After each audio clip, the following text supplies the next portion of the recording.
श्रीरामं रामानुजं सीतां भरतं भरतानुजं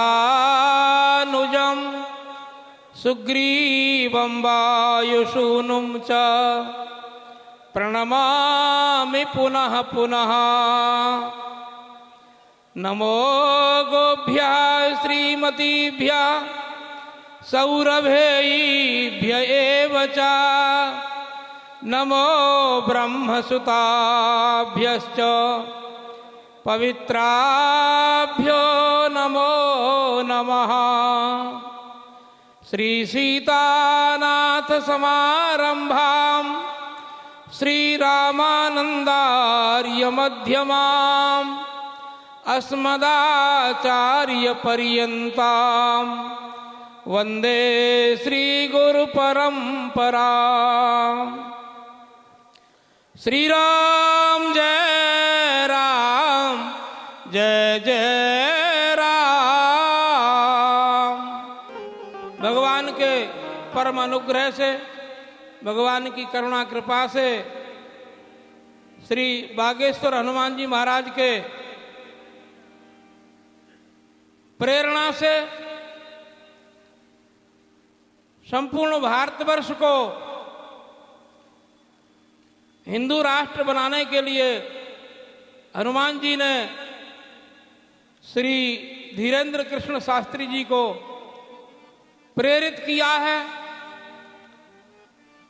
वह दिव्य इंद्रप्रस्थ से भगवान वृंदावन बिहारी लाल के चरणों तक यात्रा जाएगी, ऐसा उपक्रम ठाकुर जी कृपा से बना है। इस दिव्य कार्यक्रम में हमारे सबके आदरणीय सम्माननीय श्रीमद् जगतगुरु द्वाराचार्य मलुक और अग्र पीठाधिपति डॉक्टर श्रीमद् स्वामी राजेंद्र दास देवाचार्य जी महाराज मंच पर सिंहासन पर विराजमान होकर के, सिंहासनारूढ़ होकर के शास्त्री जी की इच्छा के अनुसार इस कार्यक्रम को दिव्य बनाने के लिए आज मंच पर विराजे हैं। हम उनका बहुत आदर करते हैं। महाराज जी के एकदम सन्निकट, जिन्होंने संपूर्ण भारतवर्ष को क्या, ब्रज को जिनके नाम से आज पहचाना जाता है, ऐसे श्री सनाढ़ कुलभूषण श्री स्वामी हरिदास जी महाराज, जिनकी कृपा मात्र से ब्रज का वास प्राप्त होता है, ऐसी पावन परंपरा के आचार्य चरण श्री गोरीलाल कुंज वाले महाराज जी, श्रीमद् स्वामी किशोर दास देवजू महाराज, महाराज जी के सन्निकट विराजमान हैं। युगल चरणारविंद में दास का साष्टांग प्रणाम। ठाकुर जी कृपा से भारत को हिंदू राष्ट्र बनाने के लिए संकल्पित हैं हम सभी लोग शास्त्री जी के साथ में। इस भारतवर्ष में उथल पुथल बहुत बार मची है। हिंदुओं को जिनसे खतरा है, जो विधर्मी हैं, विदेशी हैं, उनकी बात तो छोड़ दी जाए, वो तो बाद में सुनाई जाएगी। भारतवर्ष में कुछ आस्तीन के नागों से प्रभावित हुआ ये देश, और वैष्णव शैवों में बहुत बड़ा युद्ध चला था, बहुत बड़ा विखंडन हुआ था, हमारे लोगों को तोड़ करके भड़का करके अलग अलग किया था। उस समाज को जोड़ने के लिए, वैष्णव जगत को स्वतंत्र करने के लिए चतुर्थ संप्रदाय का संगठन करने वाले श्री स्वामी बालंदाचार्य जी महाराज के द्वारा स्थापित एक श्री दिगंबरनी के श्री महंत श्री मौनी जी महाराज, जो आपके पड़ोसी कोट वन में विराजते हैं, ये भारतवर्ष इतना स्वतंत्र देश था जहां वनों के भी कोट खिंचे हुए थे, जहां वन भी चार दीवारी के भीतर थे, इतने विशाल वन होकर भी। श्रीधाम वृंदावन का भी कोट बना हुआ है, मणिमय श्रीधाम वृंदावन का श्री स्वामी हरदास जी महाराज ने अकबर जैसे व्यक्ति को दर्शन कराया था। यह देश बहुत बार संग्राम और लड़ाइयों से जूझा है। ठाकुर जी कृपा से किसी काल में मुगल आए आक्रांता बन करके, गजनी इत्यादि जिन्होंने देश को कई बार लूटा, सोमनाथ को खाली किया, भारतवर्ष को सोने की चिड़िया से कंगाल बनाने का प्रयास किया, लेकिन भारतीयों ने लड़ने का, संघर्ष करने का, संग्राम करने का किसी ने भी आज तक साहस नहीं तोड़ा। हमारे राजाओं के भी नाम ऐसे थे जिनको राणा सांगा के नाम से जाना जाता है। उनका नाम महाराणा संग्राम सिंह था। राणा सांगा के बहादुरी के इतने कथानक किस्से बने हुए हैं। महाराज, आज तमाम देश में ऐसे कुतर्की लोग बैठे हुए हैं जो यात्रा के ऊपर आक्षेप करते हैं। इतनी दूर से चल करके शास्त्री जी क्यों दिल्ली से यात्रा प्रारंभ कर रहे हैं? ये भारत है, ये संपूर्ण भारत है, भले ही बुंदेलखंड हो, रोहेलखंड हो, उत्तराखंड हो, नर्मदा खंड हो, झारखंड हो, खंड है ये सब, लेकिन संपूर्ण भारत तो एक देश है। भारत का खंड खंड नहीं है, खंडों के नाम है भले ही। यदि ऐसा ही होता, हर क्षेत्र का व्यक्ति जगा हुआ होता, तो आज इस गहरी नींद से जगाने की आवश्यकता बागेश्वर धाम को नहीं पड़ती। महाराजा संग्राम सिंह, जिनको राणा सांगा के नाम से लोग कहते हैं, तमाम ऐसे लोग जिनके बाप दादाओं ने राणा सांगा के चरण चूमे होंगे, जिनके मानी हमारे बाप दादाओं ने चरण चूमे होंगे, और हमारे अंदर ऐसा सांकर्य आ गया, इतनी वर्ण संकरता आ गई कि उन्हीं राणा सांगा को गाली देने लग गए लोग। राणा सांगा को क्या आवश्यकता थी जो 450 किलोमीटर उदयपुर से, चित्तौड़ से चल करके और खानवा आगरा जिले में आकर के युद्ध किया। यहां तक मुगल चल करके आए थे, किसी ने रोके नहीं थे, तब राणा सांगा को खानवा में संग्राम करना पड़ा था। इसलिए इस भारतवर्ष की बुंदेलखंड की पावन धरा पर अवतरित होने वाला एक माँ ने लाल को जन्म दिया, जिनका नाम धीरेन्द्र कृष्ण शास्त्री है। उन्होंने बीड़ा उठाया कि हम भारत को हिंदू राष्ट्र बनाने के स्थान पर ले जाएंगे, हिंदू राष्ट्र बनाने का हम प्रयास करेंगे और हम हिंदू राष्ट्र बनाकर ही छोड़ेंगे। ऐसे संकल्प करने वाली मां को धन्य है, उनके पिता को धन्य है, और ठाकुर जी ने ऐसी कृपा की है, इतना दूर से चल करके आए हैं। ये सब वृंदावन बिहारी लाल की करुणा कृपा है। श्रीधाम वृंदावन में जन्म लिया भगवान श्याम सुंदर ने और द्वारका चले गए।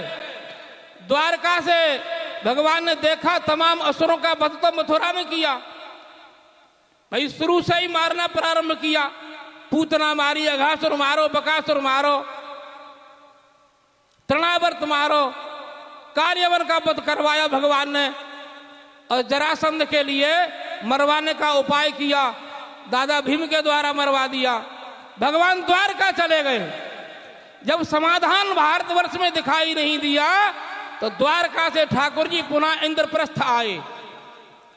इंद्रप्रस्थ से भगवान ने विचार बनाया, धर्मराज युधिष्ठिर जी को आगे किया, उनमें बढ़िया सुंदर मुकुट बना करके, युद्ध का शेर बना करके, युद्ध का हीरो बना करके कौन्तेय अर्जुन को तैयार किया भगवान ने।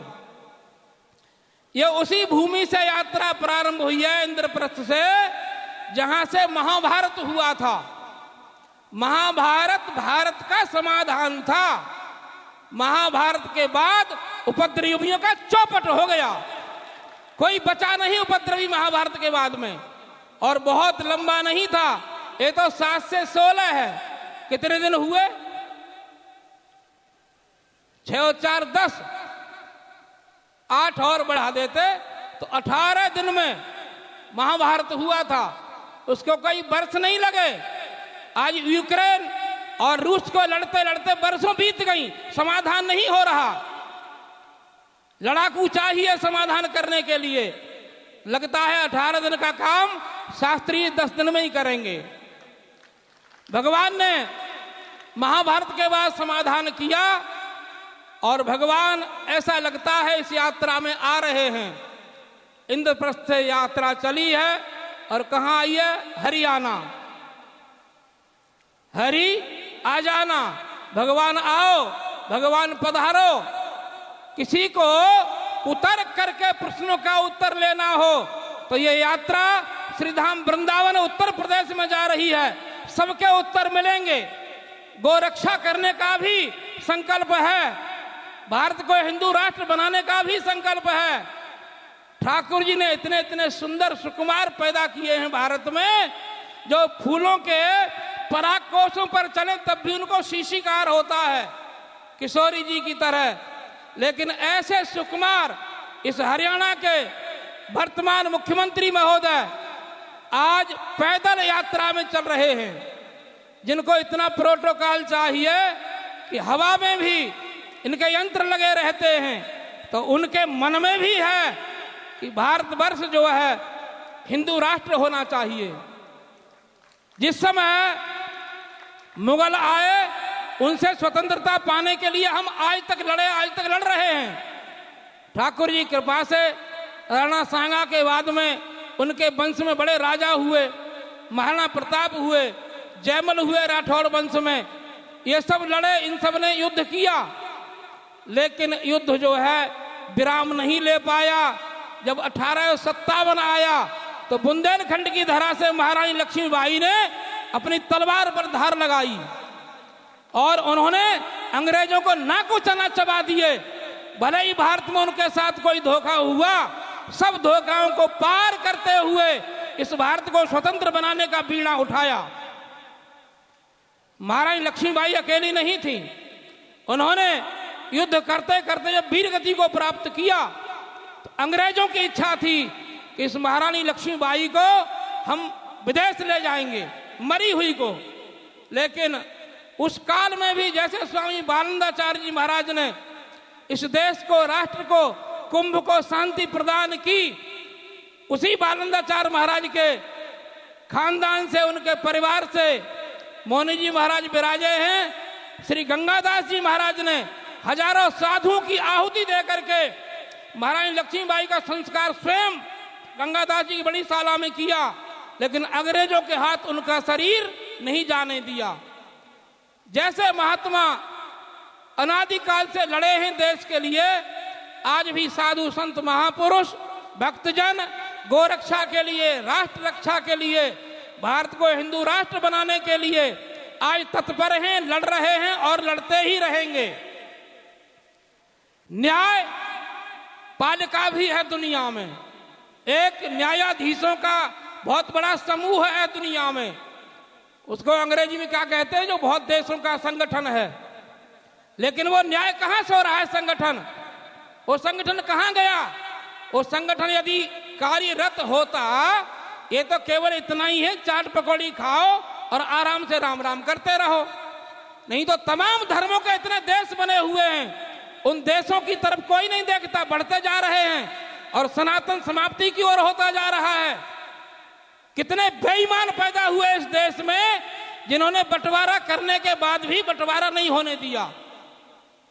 वो कोई भी हो, बाबा हो चाहे दादी हो, जिन जिन ने ऐसा किया अन्याय, वो मुझे तो लगता है ठाकुर जी कृपा से घोर नरक में यातना भोग रहे होंगे। भाई बंटवारा करने वाला न्यायाधीश न्याय नहीं कर पावे, उससे ज्यादा बुरी गति किसको प्राप्त होगी? जब गांधी जी की सभाएं होती थी भारतवर्ष में, आंदोलन होते थे स्वतंत्रता के लिए, तो गांधी जी का कहना था, महाराज जी सुनाते श्री भक्तमाली जी महाराज, कि भारत का जब संविधान बनेगा पहली बार, तो पहली कलम से लिखा जाएगा कि भारत में गोरक्षा होगी, गोवध नहीं होगा। भारत की सरकार की स्याही समाप्त हो गई, भारत की सरकार की बुद्धि किनारा कर गई। आज तक कलम नहीं चली उस पर। जिन जिन प्रांतों में कलम चल रही है, जिन जिन प्रांतों में गौरक्षा हो रही है, जिन जिन प्रांतों में भारत की बात की जा रही है, उनको सांप्रदायिक बना करके और बाहर दुष्प्रचार करते हैं इसी देश के नेता। जिस हड़िया में खाते हैं उसी में छेद करते हैं।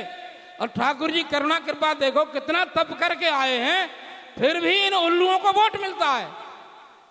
जो देश को नष्ट करना चाहते हैं, देश को बुरा बोलते हैं, देश की बदनामी करते हैं। हमारे देश में रह करके किसी पार्टी का नेता हो, वो कुछ भी कहे कोई दिक्कत नहीं है। विदेश में जाकर कुछ बोले तो उससे ज्यादा निकृष्टता दुनिया में कहीं हो नहीं सकती।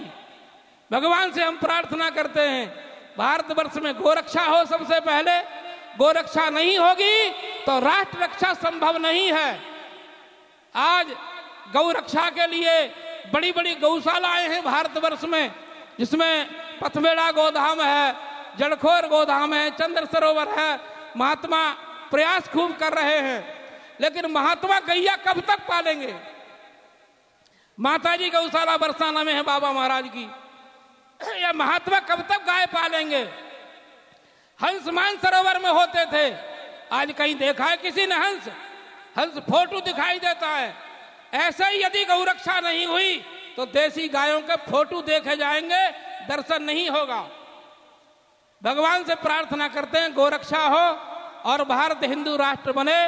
शास्त्री जी को इतना बल मिले, इतना बलवान बनावे ठाकुर जी कि पवन के वेग से चल करके ठाकुर जी के सभी कार्यों को करें।